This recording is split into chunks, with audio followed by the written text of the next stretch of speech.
누가복음 7장 36절에서 50절 말씀입니다. 누가복음 7장 36절에서 50절 말씀입니다.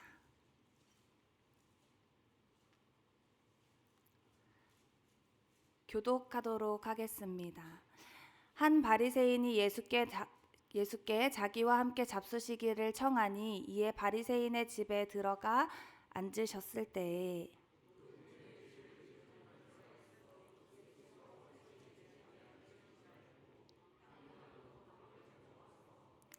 예수의 뒤로 그 발 곁에 서서 울며 눈물로 그 발을 적시고 자기 머리털로 닦고 그 발에 입 맞추고 향유를 부으니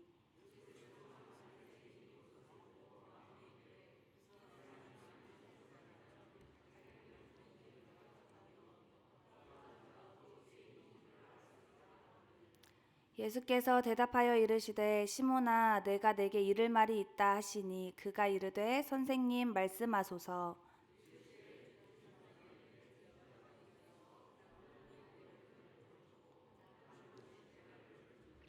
갚을 것이 없으므로 둘 다 탕감하여 주었으니 둘 중에 누가 그를 더 사랑하겠느냐.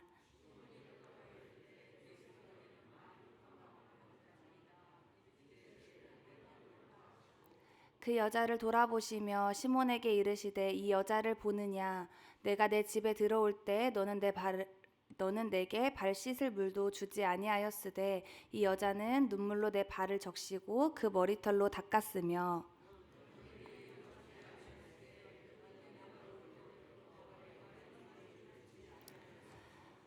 너는 내 머리에 감람유도 붓지 아니하였으되 그는 향유를 내 발에 부었느니라.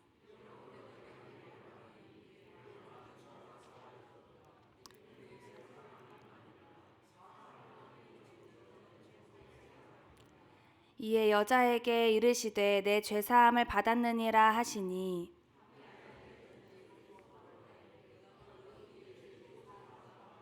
함께 읽겠습니다. 예수께서 여자에게 이르시되 내 믿음이 너를 구원하였으니 평안히 가라 하시니라. 아멘.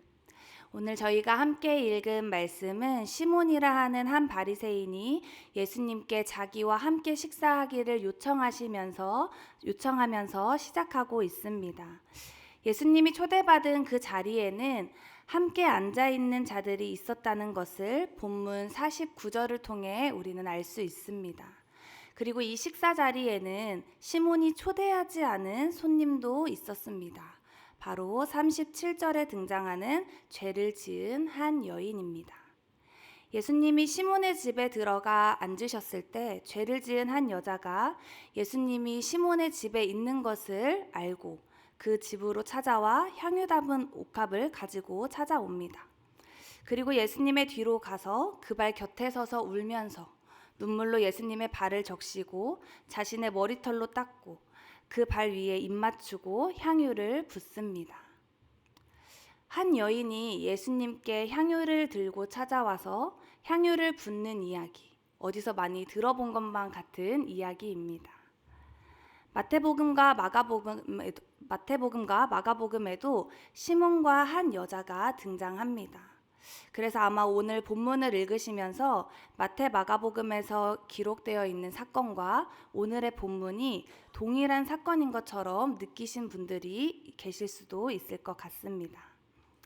그러나 우리가 1세기 유대 사회를 봤을 때 시몬이라는 이름이 흔한 이름이었다는 점과 또 사건이 일어난 장소의 차이와 예수님의 사역의 흐름상 다른 시기에 일어난 일들이라는 것을 고려해 본다면 마태복음과 마가복음에 기록된 사건과 오늘 함께 읽은 누가복음의 사건은 서로 다른 사건임을 우리가 알 수 있습니다. 비슷해 보이지만 누가복음에만 기록된 이 사건, 한 여인의 마음과 행동을 우리가 함께 천천히 살펴보면서 오늘 우리에게 말씀하시는 주님의 음성을 듣기를 간절히 소망합니다. 저희가 함께 오늘 본문을 처음부터 끝까지 쭉 읽었는데요. 읽으면서 저는 질문이 하나 생겼습니다. 본문에 등장한 죄를 지은 한 여인, 초대받지 않은 이 여인은 어떤 연유로 예수님이 그곳에 계시다는 이야기를 듣고 그곳으로 찾아와서 예수님 발 곁에서 울고 또 눈물로 발을 적시고 자신의 머리털로 닦고 그 발에 입을 맞추고 향유를 부었냐는 것입니다. 아쉽게도 이 여인이 예수님에 대해서 얼만큼 이해하고 얼만큼 알고 이렇게 행동을 했는지는 성경에서는 말해주지 않습니다. 여인이 향유를 부은 이 사건이 예수님을 메시아로 인정하지 않으면 할 수 없었던 행동으로 볼 수도 있지만 여인의 분명한 지식과 신앙 고백을 근거로 이 일을 했다고 확언하기에는 어렵습니다.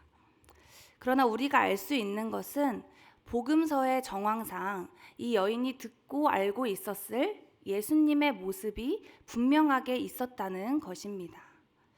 이 여인은 예수님이 사람들의 질병을 고치시는 모습을 보거나 들었을 것입니다.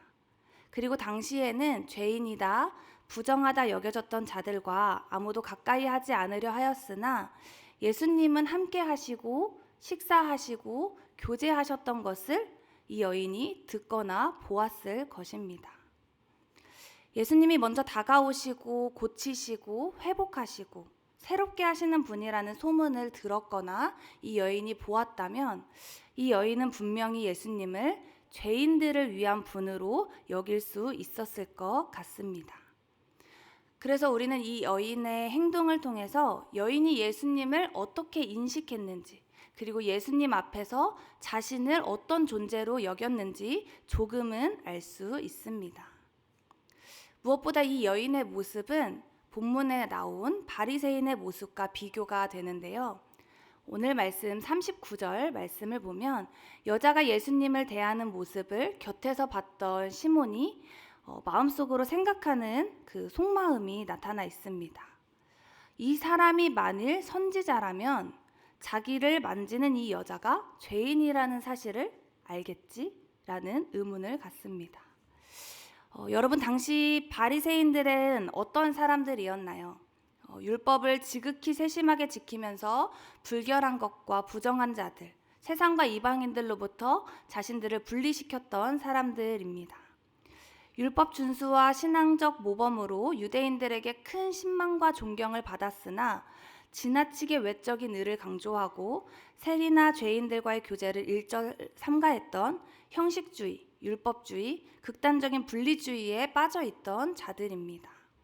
그래서 이들은 마태복음에 보면 예수님께서 독사의 자식, 맹인, 뱀 이렇게 불려지면서 큰 질타를 예수님께 받는 것을 우리가 볼 수 있습니다.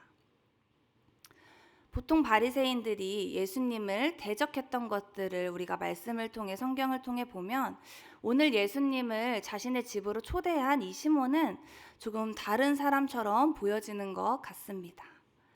그러나 39절에 기록되었던 아까 함께 봤던 시몬의 그 생각은 시몬 또한 다른 바리새인들과 다를 바 없는 사람임을 보여주고 있습니다. 예수님이 진짜 선지자가 맞을까? 과연 대접할 만한 인물이 맞을까? 이렇게 예수님을 의심하고 자신의 기준으로 판단하고자 하는 태도를 취하고 있음을 알 수 있습니다. 우리 예수님은 그러한 시몬의 생각을 꿰뚫어 보시고 두 명의 빚진 자 비유를 가지고 시몬에게 말씀하십니다. 두 명의 빚진 자 비유 내용은 이러합니다. 500데나리온과 50데나리온을 빚진 자 두 사람이 있었는데요. 갚을 것이 없으므로 이 두 사람의 빚을 모두 탕감해 줬습니다. 누가 더 그 빚을 탕감해 준 사람을 사랑할까요? 500데나리온 받은 자가 더 사랑하겠죠. 예수님이 이 질문을 똑같이 시몬에게 물었습니다. 그리고 시몬이 많이 탕감받은 자가 더 사랑하겠다고 대답을 합니다. 예수님은 시몬의 판단이 옳다고 말씀하십니다. 예수님은 이어서 시몬과 여인의 태도를 대조하면서 말씀하시는데요. 오늘 본문 44절부터 47절까지 우리 함께 교독하도록 하겠습니다. 제가 먼저 읽겠습니다. 너는 내게 발 씻을 물도 주지 아니하였으되 이 여자는 눈물로 내 발을 적시고 그 머리털로 닦았으며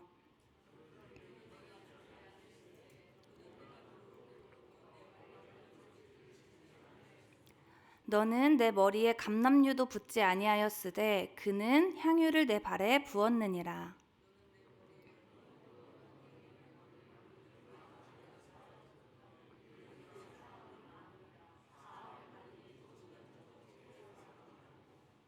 예수님은 왜 두 명의 빚진 자 비유를 말씀하신 후에 이 두 사람을 이어서 대조하는 방식으로 두 사람을 비교하면서 말씀하셨을까요? 죄를 지은 한 여인이라고 소개되었던 이 여인이 많은 빚을 진 자고 바리새인 시몬이 적게 빚진 자였기 때문일까요? 그래서 이 여인이 많이 빚을 진 사람이기에 많은 죄가 사하여지고 많은 죄를 사함받은 만큼 사랑함이 많은 자다라고 예수님이 말씀하신 걸까요? 이 비유를 보면 마치 이 여인이 많은 빚을 진 사람, 그리고 바리새인 시몬이 적게 빚을 진 사람처럼 보이는데요. 사실 이 비유는 자신이 많은 죄를 용서받아야 한다는 것을 깨달은 자와 깨닫지 못한 자의 비유입니다. 여기서 우리가 주목해야 하는 것은 예수님이 이 비유를 하셨을 때 이 비유를 들은 청중이 여인이 아니라 바리새인 시몬이라는 것입니다. 예수님이 바리새인에게 굳이 비유를 들어서 여인과 너희가 달라라고 말씀하신 이유는 바리새인이 여인들을 정죄했던 것처럼 예수님도 정죄하기 위함이 아니었을 것입니다. 그리고 이 일을 통해서 시몬아, 너는 너가 생각하는 대로 적은 탕감을 받은 사람이야. 저 여인보다 너는 나은 사람이야 라고 말씀해 주시려던 것도 아니었을 것입니다. 그러면 어떤 의미로 예수님은 말씀하신 것일까요? 당시 바리새인들은 나는 저 여인보다 괜찮은 사람, 나 정도면 괜찮은 사람, 스스로 자신들을 적은 빚을 진 사람으로 여기고 있었습니다. 바리새인들도 똑같이 많은 죄를 짓고 많은 죄를 용서받았어야 하는 사람이었지만 바리새인들은 자신을 그렇게 여기지 않았습니다. 예수님은 바리새인들이 예수님 앞에서는 나도 이 여인과 다르지 않음을 깨닫기를 원하신 것입니다. 그렇게 깨달을 때에 예수님을 구원자로, 나는 자격 없음에도 사랑받은 자로, 많은 빚을 용서받은 자로 볼 수 있기 때문입니다. 예수님은 이 비유 끝에 여인의 죄가 사하여졌다라고 말씀하시면서 그의 사랑함이 많음이라라고 말씀하십니다. 우리 예수님은 사랑 그 자체이신 분이십니다. 예수님은 자신으로, 사랑으로 우리의 죄를 덮으셔서 부족한 우리가 예수님을 사랑할 수 있도록 변화시키시는 분이십니다. 예수님이 여인에게 내 죄사함을 받았느니라 라고 말씀하실 때 함께 앉아있던 자들, 바리새인으로 추정되는 그 자들이 속으로 또 말합니다. 이가 누구이기에 죄도 사하는가? 예수님의 비유를 깨닫지 못한 이들은 예수님이 누구신지 그리고 나는 어떤 존재인지 여전히 깨닫지 못한 모습을 보입니다. 죄사함의 권세를 들고 예수님과 시비가 붙었던 바리새인들의 행적을 고려하면 이들의 속마음은 놀라움이라고 보기는 좀 어렵고 반감과 의문의 무게가 실린 표현이었을 것 같습니다. 이들의 속마음을 들으시고 예수님이 한 번 더 여인에게 말씀하십니다. 내 믿음이 너를 구원하였으니 평안히 가라. 우리는 본래 사랑도 없고 믿음도 없는 자들인데 예수님의 사랑으로 우리를 사랑하는 자들로 믿는 자들로 거듭나게 하셨습니다. 우리 주님은 우리를 구원하러 오신 메시아, 그리스도이십니다. 우리를 위해 이 땅에 오신 모든 고난과 수치를 참으신 예수 그리스도로 인하여 우리는 모두 죄사함을, 은혜를 입었습니다. 예수님은 오늘을 살아가는 우리에게도 예수님이 누구신지, 우리는 어떠한 존재인지 깨닫기를 원하십니다. 그리고 우리가 회복되기를 원하십니다. 우리는 모두 예수님을 처음 만났을 때 죄 지은 한 여인과 같은 모습으로 예수님 뒤에 발 곁에 서서 울면서 눈물로 나의 모든 것을 드렸습니다. 그런데 어느샌가 예수님이 누구신지 의심하는, 예수님이 과연 내 삶에 어떤 유익함을 주실 수 있는 분인가 판단하는 바리새인들과 같은 모습으로 서 있지는 않은지 돌아봅니다. 예배에 나와올 때 구원에 대한 감격도 경외하는 마음도 없이 나의 것을 채우기 바쁘며 나는 괜찮은 사람이야, 나 정도면 괜찮지. 저 사람보다 나는 나은 사람이야 라는 태도를 취하고 있지는 않았는지 이 시간 돌아봅니다. 사랑하는 정윤의 모든 가족들이 우리의 죄를 사하여 주신 예수님의 사랑과 은혜를 잊지 않고 늘 기억하기를 원합니다. 그것은 나는 많은 은혜를 입은 사람이라는 이 사실을 기억할 때 우리가 가능할 수 있습니다. 말씀을 맺으면서 마지막으로 예수님이 가르쳐 주신 복음의 방식으로 하나 된 교회를 소개한 후에 말씀을 마치려고 합니다. 구한말 1892년 사무엘 무어라는 선교사님이 당시 32세의 나이로 조선에 들어오셨습니다. 무어 선교사님은 서울 소공동에 곤당골 교회라는 이름으로 교회를 세우고 교회 안에 예수학당이라는 학교를 열어서 교육받지 못하는 조선인들을 가르치는 일에 힘을 쓰셨습니다. 학생들 가운데에는 봉주리라는 학생이 있었는데요. 이 학생이 이름이 아닌 별명으로 불린 이유는 이 아이가 백정의 아들이었기 때문입니다. 당시 조선사회에서 백정은 인간으로 취급을 받지 못했기 때문에 변변한 이름이 없었습니다. 그러던 어느 날 이 봉주리가 무어 선교사님에게 뛰어와서 자신의 아버지가 죽게 생겼다고 이야기를 합니다. 무어 선교사가 봉주리의 집에 가보니 아버지가 장티푸스에 걸리셨습니다. 당시에는 장티푸스에 걸리면 평균적으로 3주 안에 죽었다고 합니다. 무어 선교사는 당시 의사였던 에비슨 선교사, 당시 고종 황제의 주치의였던 에비슨 선교사를 데리고 그 백정에게 가서 치료를 해 주었습니다. 에비슨 선교사가 3차례 더 왕진하며 이제 치료를 하자 백정 박 씨는 깨끗하게 나음을 입게 됩니다. 박 씨와 봉주리는 당시 사람들이 자신들을 인간으로 취급해주지도 않았는데 자신을 지극히 그냥 사랑의 마음을 담아서 돌보아 완치시켜준 이 무어와 왕의 주치의였던 에비슨 선교사에게 감격해서 곤당골 교회를 출석하게 되었습니다. 무어 선교사는 주님이 주신 환한 봄이다라는 의미로 박성춘이라는 이름도 지어 주었습니다. 이 박성춘이 교회를 출석하기 시작하자 얼마 후에 교회가 난리가 났습니다. 양반 성도들이 박성춘이 백정이라는 사실을 알고 선교사님에게 찾아와서 우리 양반은 백정하고 함께 예배를 드릴 수 없으니 백정을 내쫓고 출교시킬 것을 요구합니다. 이때 무어 선교사님이 이렇게 말했습니다. 하나님 앞에서는 모두가 평등하다. 무어 선교사님이 양반들에게 이렇게 말하자 사태는 더욱 심각해졌습니다.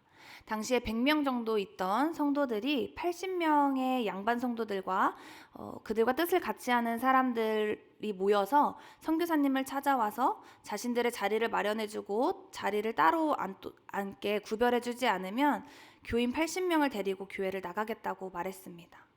무어 선교사님은 이 이야기를 듣고 기도하며 결단했습니다.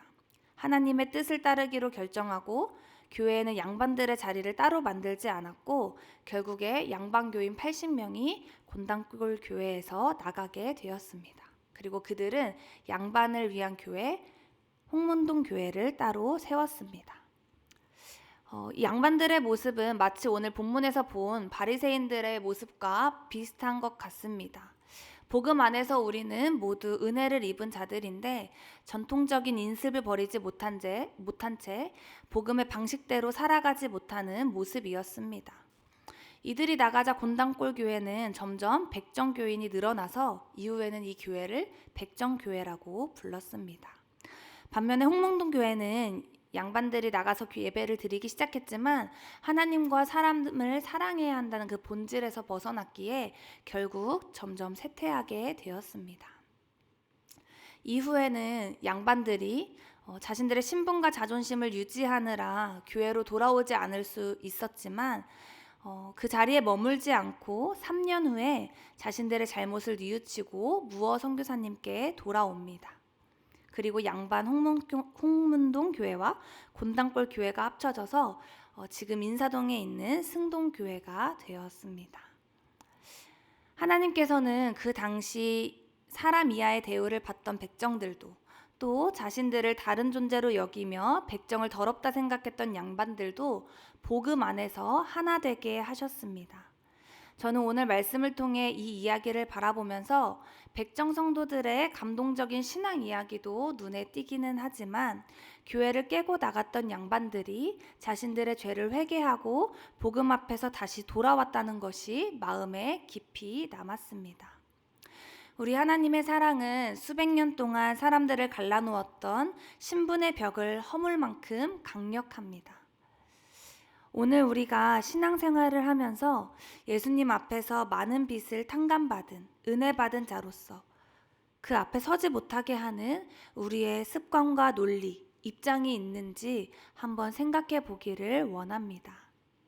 우리 주님은 오늘도 그럼에도 불구하고 나를 포기하지 않으시고 우리에게 말씀하십니다.